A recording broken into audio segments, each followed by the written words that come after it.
Welcome back to the deep dive. So, you gave us the sources, and we have a very clear assignment today. Very focused one. Yeah, exactly. To really dissect what might be the most defining blowout victory we've seen on the NFL calendar recently. We're talking, of course, about the Los Angeles Rams just absolutely dismantling the Tampa Bay Buccaneers 34-7 on Sunday night. Yeah, that scoreline doesn't even, I think, tell the full story of the dominance. No, it really doesn't. And our mission here is pretty straightforward. What does this level of dominance actually mean for the NFC playoff picture?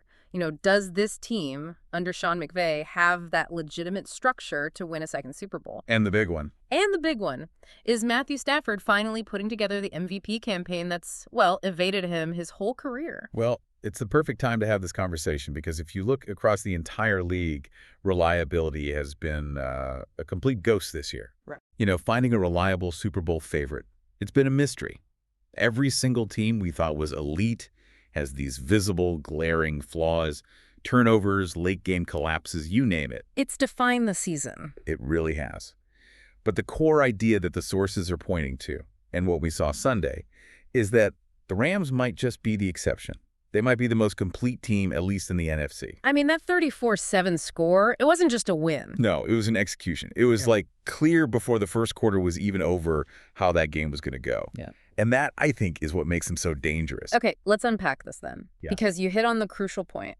The speed of it all. This wasn't a slow grind. Not at all. It was a flash flood. The Rams jumped out to a 21-0 lead early in the second quarter. I mean, that tells you everything about their game plan. High-level offense, defensive ruthlessness, and Tampa Bay just had no answer. None. The first points were, you know, classic Stafford to Adams in the red zone. But the real turning point, the moment the fight just seemed to go out of the Bucs, that came from the defense. Oh, we have to talk about that play. That pivotal defensive touchdown, because it was a perfect microcosm of the Bucs' whole night. It really was. So you have the Buccaneers tight end, Cade Otton. He's kind of juggling a pass. He seems to pull it in as he's going to his knees. But the Rams cornerback, Kobe Durant, is right there. Instantly. He just rips the ball out. And the ruling on the field, which was a little controversial, was that Otton never had full possession. So it's an interception. And Durant takes it 50 yards to the house. Yep. That pick six was so much more than 7 points, wasn't it? Oh, completely. That's the moment the mental game just shatters for Tampa Bay. I mean, you go from 14-0 down to 21-0 on a defensive turnover like that. The whole structure just collapses. Absolutely. It gave them this overwhelming momentum, and the offense could then just operate with, complete freedom. By halftime, it had ballooned to 31-7. The sources were really clear that Stafford was in a, quote, torrid stretch, just carving up that secondary. And that offensive flow, that brings us right to Matthew Stafford. Yeah. Because this performance, it did more than just pad his stats.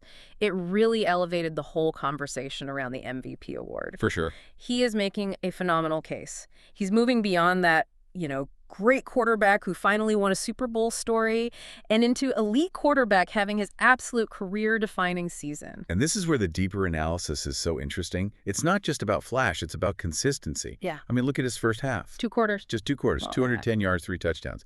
That's, top-tier production. Uh-huh. But the thing that makes his MVP case so strong in this chaotic season is the reliability. Uh-huh. Stafford hasn't thrown an interception since the 3rd game of the season. That is just an insane stat. It's unbelievable. In a league where other contenders are defined by these reckless turnovers, Stafford has become this, boring but brilliant anomaly. He's the foundation of safety for that team. That's a great way to put it. And it's truly remarkable, especially when you think about the sheer volume he throws in McVay's system. But okay, let me push back on this MVP thing for a second. Go for it. Because the sources are also pretty quick to point out how crucial his supporting cast is. I mean, you've got the excellence of Devontae Adams and Puka Nacua. Is this Stafford maximizing elite talent, or is he really carrying the offense? That's a really important question. Mm. The assessment seems to be that the passing game is so efficient because of those two guys. Right. They force defenses to dedicate so much attention that it just opens everything else up. But Stafford's role is making sure every single pass is perfect. He's not just feeding them targets. He's managing pressure. He's avoiding mistakes. He's not forcing throws. No, he's not just like hero balling it to his stars. Exactly. He's taking what the defense gives him. Oh. And that efficiency means the running game, it only has to do well enough, as the sources put it. It minimizes the team's overall burden. That balance is clearly what's fueling this whole thing. So if we shift focus and connect this to the bigger picture, this victory fundamentally alters how we see the Rams, right? Absolutely.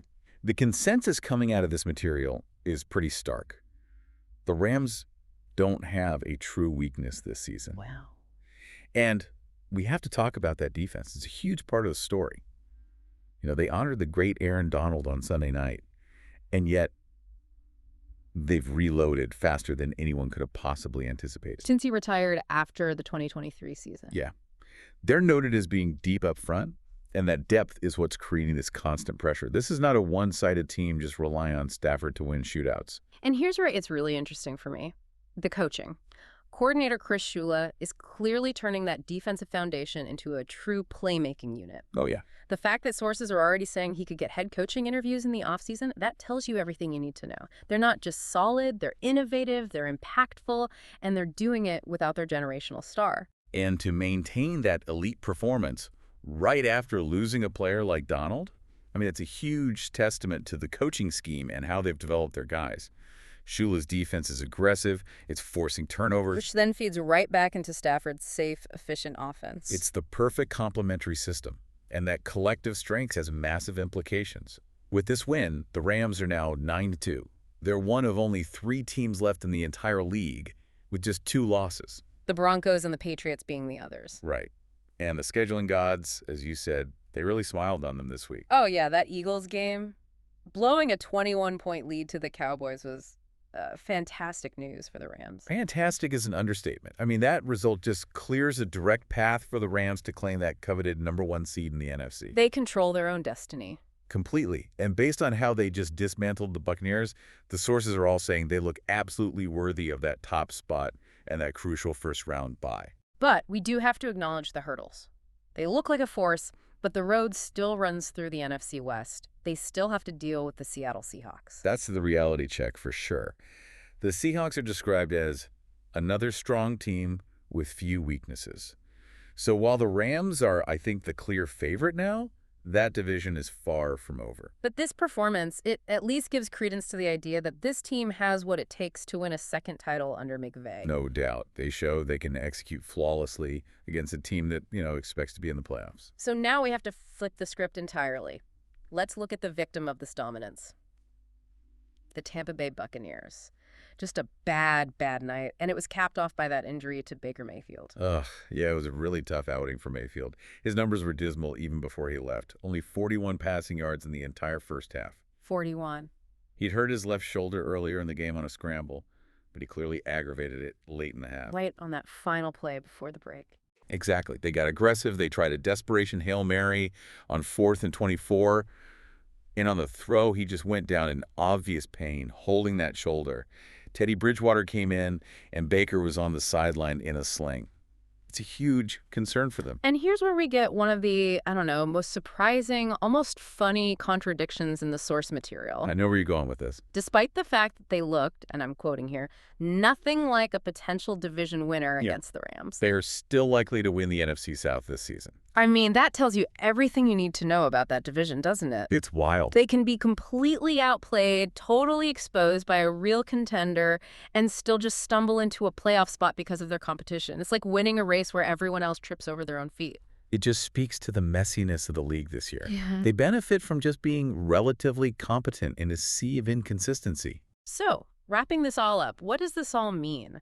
The ultimate takeaway here seems to be that the Rams delivered a loud, clear statement. They didn't just win a game, they definitively showed who's boss in the NFC. Yeah, they absolutely proved their case for being the #1 seed. It's a comprehensive success story, right?